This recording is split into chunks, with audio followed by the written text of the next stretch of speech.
Good morning to all of you, and we are talking about the previous knowledge first. Whatever you have done in the previous class, like we have discussed about the rest and motion. Body is at rest if it is not changing its position with reference to the reference point or the frame of reference, and it is in motion if it is changing its position with the reference point or with the frame of reference. Point object also we have discussed. Body size is quite small as compared to the distance travelled by the body, while distance is the total path length and displacement is the shortest distance between the initial and final position you may take, that is displacement. And distance of course is a scalar quantity, displacement is a vector quantity, and the magnitude of the displacement can be less or equal to distance. It will be equal to distance only when both you are moving in the same direction. It means you are moving along a straight line in a given direction, then only the magnitude of the distance and displacement will be same. And on the basis of this knowledge, we are going to discuss about the speed and velocity today in detail. If I want to show the graphical representation for a stationary object, stationary object means object is at rest, because earlier when we took one line, and on the one line we were showing the position and time. Time is always changing, so it's not possible to make the single line and always demonstrate like that. So in mathematics, graphs are there to help you. So what we have done, we have taken the position along the y-axis and time on the x-axis. We always prefer, whenever we are doing with the graph, we always prefer to take independent variable along the x-axis and the dependent variable along the y-axis. So whenever I am talking about any variable, variable means the factor which is varying. So time is not dependent upon anything, time is an independent variable. It varies, but independently it varies. So it is of course a fundamental quantity. So this we prefer always to take along the x-axis. Position we are noting with reference to time. So position is a dependent variable. So now onwards you should be able to know that their variables are of two types. One is independent variable and other is dependent variable, and it is always preferred to take independent variable along the x-axis, dependent variable along the y-axis. So here when the body is at rest, then position you see is not changing, though the time is going on. With the passage of time, position is not changing, so it means the body is at rest. Or I can say it is the graph for a stationary object, because graphs makes the things easy for us, so we always take the help of mathematics. So this position can be shown by x, or at times we can show the distance or displacement also with x. So accordingly you should be able to understand whenever you have to do the graph plotting here, because values are written. So this is a better way to understand when the time is passing in seconds, 10, 20, 30, 40 and so on, and distance you are moving 20 or 40, whatever position you may say, both the ways it can be demonstrated. So body is remaining at 40 meter only even when the time is 0 or time is 10 second or it is 60 second. So all the time the position of the body is remaining the same. This is simply the xt graph, I may say xt graph showing of the body, which is here result ours is that the body is at rest because the position is not changing, or whatever distance it has travelled earlier, it is not moving ahead. Now when I talk about the motion along a straight line, I can say my motion I can divide into two parts. One is uniform motion and other is non-uniform motion. Uniform motion is that if a body is covering, of course we are talking about motion in straight line, so you have to say that this is our focus that the body has to move along a straight line only, and while moving along the straight line it covers equal distances in equal intervals of time.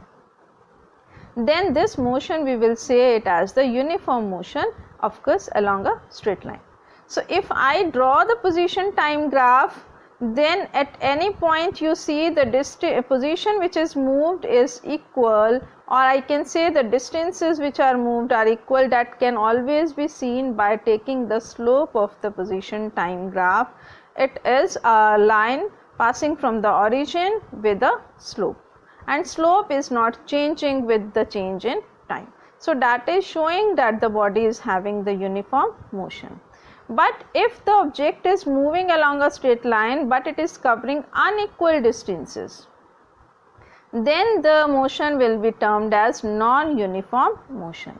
So now you can see here the slope is different, here the slope is different, and here the slope is different. So the slope is changing with the passage of time, then the motion will be non-uniform motion. So this is to differentiate between the uniform motion and non-uniform motion, and how I can show it with the help of position time graph. So xt graph we are learning along with the motion of the body. I have to define speed with you. Speed is the distance traveled divided by the time taken, or I may say that it is time rate of change of position of the object in any direction, whatever direction, because speed is not dependent upon the direction, it is a scalar quantity, because it is dependent upon the distance, and distance is a scalar quantity, so speed is also a scalar quantity.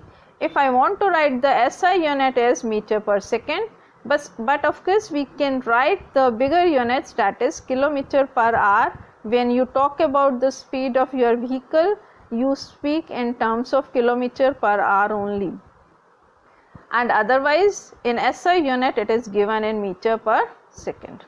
Dimensional formula, as I have said you people, that whatever physical quantity we will do, we have to write its dimensional formula also. So it is distance upon time. Distance is written as L, time is written as T, so LT minus 1. No contribution from the mass, so m power will be 0. Here I can write the power of L as 1, or simply I write L, meaning is L power 1.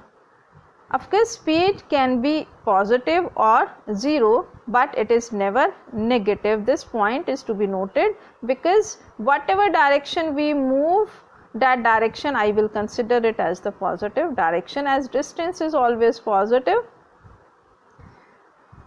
Same way speed will be either positive or it can be 0 also. If the body is at rest, then only the speed will be 0, or we can talk about the instantaneous speed just in the coming slide. Uniform speed, it is similar to your uniform motion. When the body is having the uniform motion, then the speed of the body will be of course uniform. Now in place of position time graph, I will be writing here distance time graph. So time is always taken along the x-axis, and dependent variable either position or distance will be taken along the y-axis. So distance time graph will be shown by a straight line with a slope. Slope is not changing, that shows that it is uniform. It means equal distances are travelled in equal intervals of time. Then the body is moving with uniform speed, and of course the motion of the body is uniform motion. Now if the body is not moving with uniform speed, it means it is travelling unequal distances in equal intervals of time, or vice versa. It means it can travel equal distances but in unequal intervals of time, then also the speed will be said as non-uniform or variable speed, and of course it means the motion is non-uniform or variable motion. You can say the speed is varying, speed is changing with time, because the distances travelled are unequal in equal intervals of time.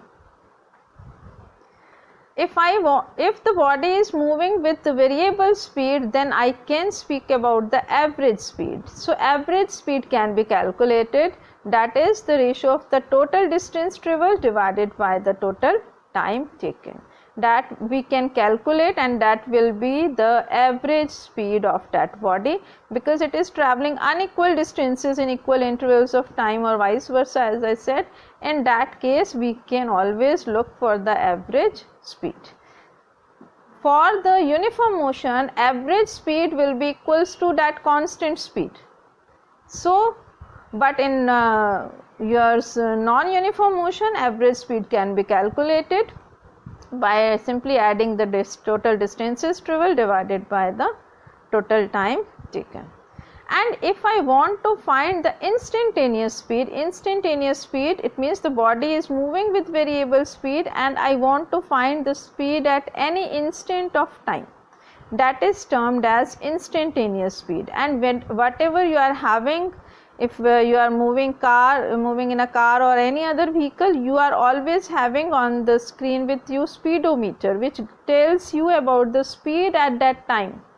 And it means speedometer is a device by which you are measuring the instantaneous speed of the vehicle or your car, that you are measuring with the help of speedometer. That is showing you on the meter whether it is traveling with 60 or with 80 km per hour. That is your instantaneous speed. This is I'm giving you the formula for the time average speed. It means when the particle is moving with uniform speeds v1, v2, v3 in different time intervals. Time intervals say are t1, t2, t3. Then you can find the average speed simply by using the formula that total distance divided by total time. So if d1, d2, d3 are the distances traveled and total timings are t1, t2, t3, then by that formula distance can be written as speed into time. Speed is distance divided by time. So distance can be written as speed into time. So d1 can be written as v1 t1, d2 can be written as v2 d2, d3 can be written as v3 t3. So this is the general formula with you to find the average speed when they are not giving you distances, but they are giving you the speeds in different time intervals. And of course if you see that this is a special case, that if the particle is moving with speed v1 up to half time, means t by 2, it means t1 is t by 2, t2 is also t by 2, then the average speed can be written as v1 plus v2 by 2. This, if in the numerical you are given with this general information, then you can use this formula directly for finding the v average or average speed. And now if I talk about the distance average speed, it means particle is traveling different distances d1, d2, d3 with different time intervals t1, t2, t3, and speeds are given v1, v2, v3. Then you can write again using the same formula. Average speed can be written as total distance upon time. But here timings are not known, so time you will be writing in terms of distance and velocity. So t can be written as d upon v, and then you can calculate timings and then you can work it out with you people. So simple formula we are using for speed, that is v, it is equals to d by t. So from there t is coming d upon v. So whatever question is coming, simply by using one single formula for speed you can work out at that time. But if the particle is moving first half distance, it means d1 it is equals to s by 2 and d2 is also equals to s by 2, then the average speed is found to be the harmonic mean. If the timings were half of, then it was arithmetic mean, it is harmonic mean formula. So you can apply these formulas directly in case if you want. Otherwise you go with the basic formula and work it out there only to avoid any confusion or to avoid any mistake, I can say. This is the next term with you. We want to talk about the velocity. The velocity is displacement upon time taken. So displacement, I can say the distance in a given direction. So it is a vector quantity. If you want to define otherwise, velocity, it is time rate of change of displacement of a particle. It means displacement divided by time taken. So it is a vector quantity. So whenever I am getting any vector quantity, I am putting the vector sign on it. This is simply a line with an arrow. This symbol is for vector representation. So velocity is a vector quantity, displacement, because displacement is a vector quantity, so that is why velocity is also a vector quantity. Though otherwise units and dimension will be same as that of speed. So difference between the speed and velocity also you people can write that speed is a scalar quantity while velocity is a vector quantity, but similarity is that SI unit for speed is also meter per second and for velocity is also meter per second. Dimensional formula is also same, m0 lt minus 1. But of course velocity magnitude, it means it will be always less than or equal to speed. It will be equal to the speed only when body is moving in the given direction, because then distance and displacement will become equal. But otherwise if you see the direction of velocity, it is always same as direction of displacement of the body. So velocity also can be positive, 0 or negative depending upon the displacement, because it is. Now velocity of a body can be changed either by changing the speed of the body or by keeping the speed constant but by changing the direction. So these are the two methods by which velocity can be changed. Similar to speed, you have to talk about the uniform velocity also.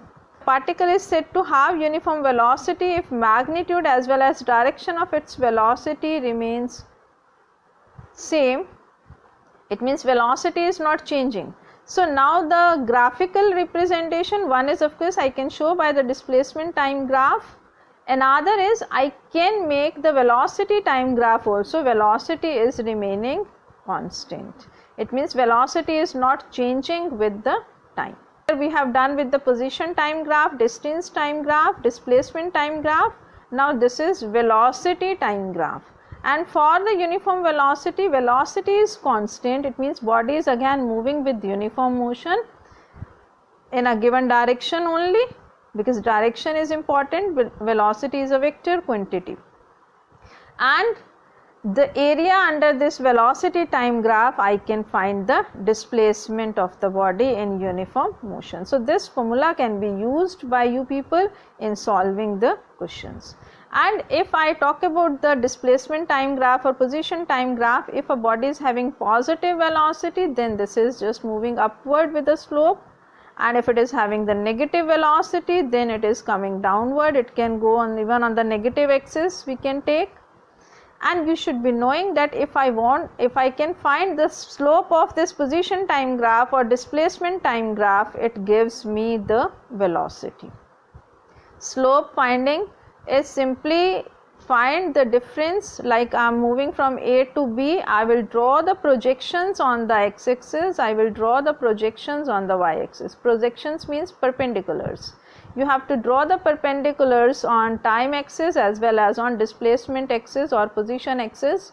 So what it is that when you find slope is what, that is tan theta. Tan theta means if I make an angle theta here, then tan theta will be equals to BC upon AC. BC is perpendicular, AC is base. Perpendicular upon base, that is tan theta. So BC value will be same as that of x2 minus x1, and AC value will be equals to t2 minus t1.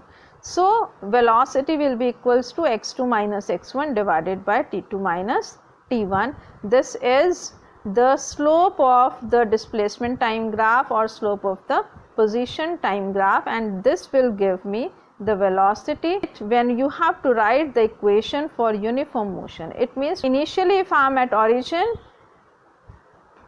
at time t equals to 0, I am at A point. It means I start measuring the time at this point when I am reaching at point A. At time t1 I am at B position, and at time t2 I am at C position. So t equals to 0 I am at A, t equals to t1 I am at B, t equals to t2, I am at C.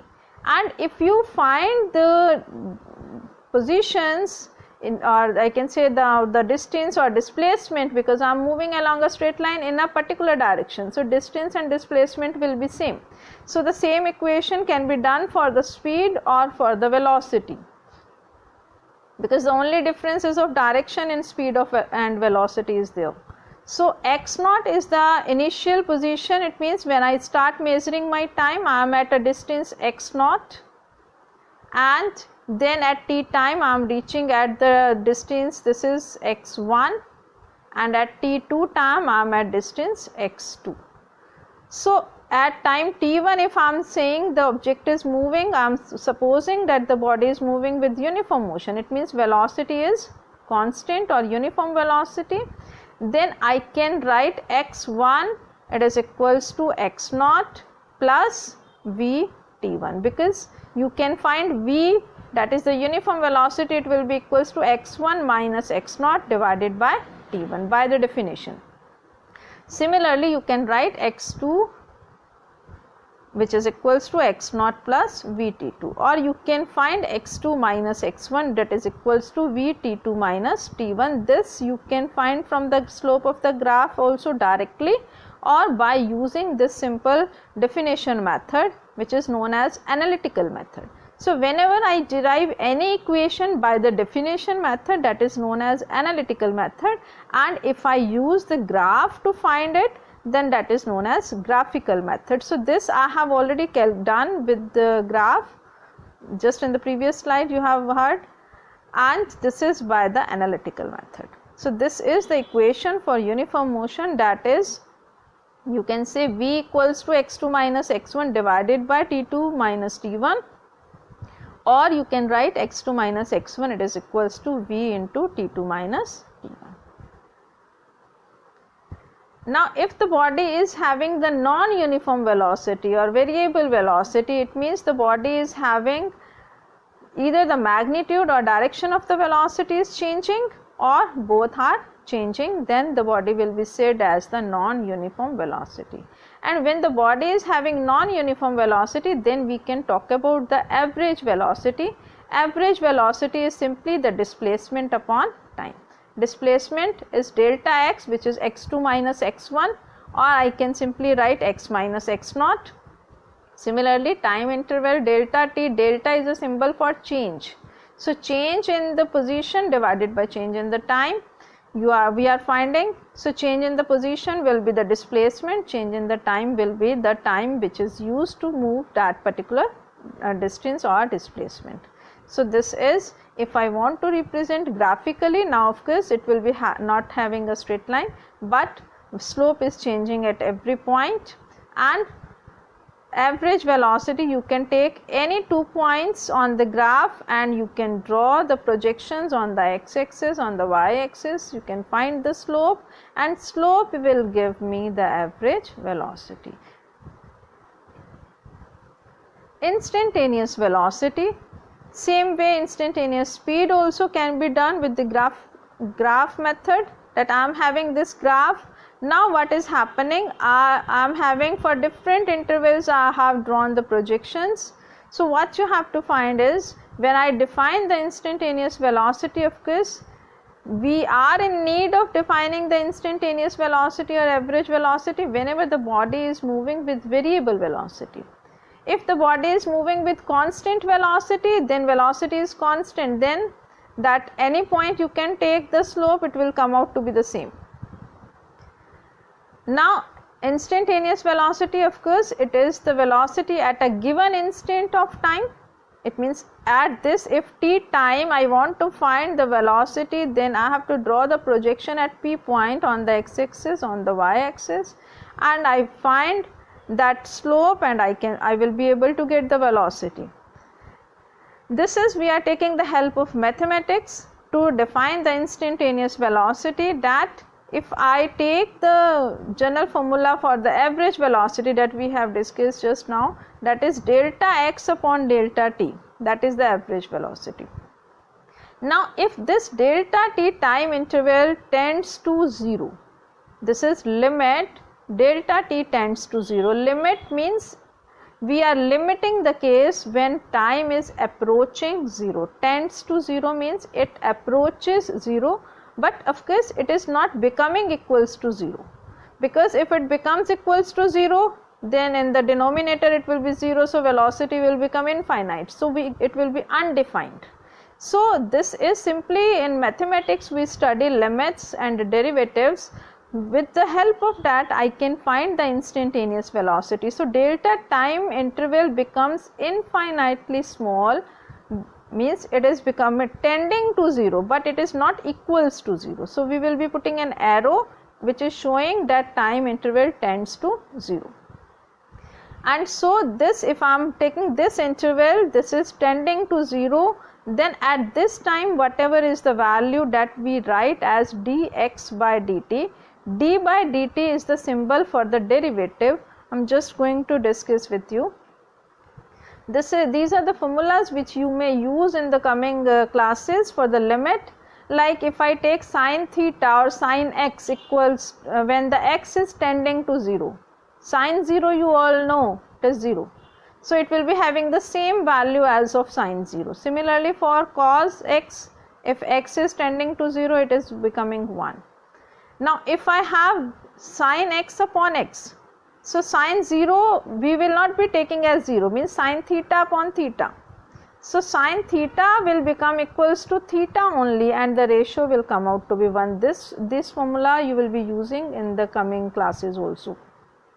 Similarly here, when I am taking tan x upon x, this ratio also becomes equals to 1. What is derivative? Just to define for you people, that if I say that y, this is, I have shown graphical representation, it is x-axis, this is y-axis. So y is a dependent variable, y is depending upon x. So I can write y is a function of x. So whenever one variable is dependent upon another, I can write one variable as a function of another variable. So y is dependent upon x, so y is a function of x. Now dy by dx, it is simply the symbol for the derivative of y with respect to x. So this is rate of change of y with respect to x. So rate of change, it means slope. So if I want to take the slope between these 2 points P and P naught, it will be, of course I have to draw the projection on the y-axis, I have to draw the projection on the x-axis. Projection on the y-axis will be same as that this perpendicular distance, that is delta y tan theta. Slope, whenever you have to find, it is tan theta, and tan theta will be equals to delta y upon delta x. But derivative is defined under the condition when limit is there, and limit is that delta x, it is tending to 0. So this is delta x is tending to 0, or another way of writing that if I take this function of x plus I add a small value h can be very small, it can be equals to 0.001 minus fx divided by h. This is by the definition of derivative, or otherwise you can understand it with the help of graph, that this delta x we are making it very very small, and is just equals to 0.0001. This value we have to take. Then only when I find the slope, that is defined as the derivative. All these things have been found mathematically, and there is a certain set of formulas with you which you can use directly in physics. At this minute only you keep the first 4 formulas with you in your mind, first 5 you may take, okay. Like if I have a constant, I am finding the derivative of the constant is always 0. If I am finding the derivative of x, it is equals to 1. If I am finding the derivative of x power n, it is equals to n in multiplication, and then x power n minus 1. If I have 2 quantities with me, I have to take the derivative of 2 quantities with plus and minus sign as it is, and I can find the derivative. If I have a constant in multiplication with the quantity, then I have to take that constant out and I have to find the derivative as usual. This formula is the most important formula with you. x power n, when you find the derivative, it is equals to n x power n minus 1. When it is in multiplication, again you can take first as it is derivative of second plus second as it is derivative of first. So these all formulas can be used with you. This is a question which can be asked in physics. Object's position is described by this equation given to you, s equals to t cube minus 15t square plus 54t plus 6, where x is in meters, t is in seconds, and positive is direction is there, moving in the positive direction. They are saying you have to find the object's velocity. You can find the velocity at a given time, t equals to 2 seconds, that is instantaneous velocity. At a given instant of time is always instantaneous velocity. So for finding instantaneous velocity, actually I have to take the help of the derivative. So one formula, as I have said, for this minute you have to keep in mind. Now when I want to find the derivative, my distance is dependent upon time, or position is dependent upon time. So I can find the derivative of position with respect to time only. This you have to understand. If position is not dependent upon time, I cannot find the derivative with respect to time. So it has to be dependent upon time if I want to find the derivative with time, because by definition velocity is displacement upon time. So that can be written as ds upon dt, derivative of the position with reference to time. So when I am finding for t cube, it means x cube, so it will be x power n. So n x power n minus 1, so n is here 3, so 3 will come in multiplication, and t power will be 3 minus 1, it means it will be t square. Now minus sign as it is, 15 as it is being a constant, when you take the derivative of t square, t x power n, n x power n minus 1, so it will be 2t. So 2 multiplied with 15 will be 30 into t.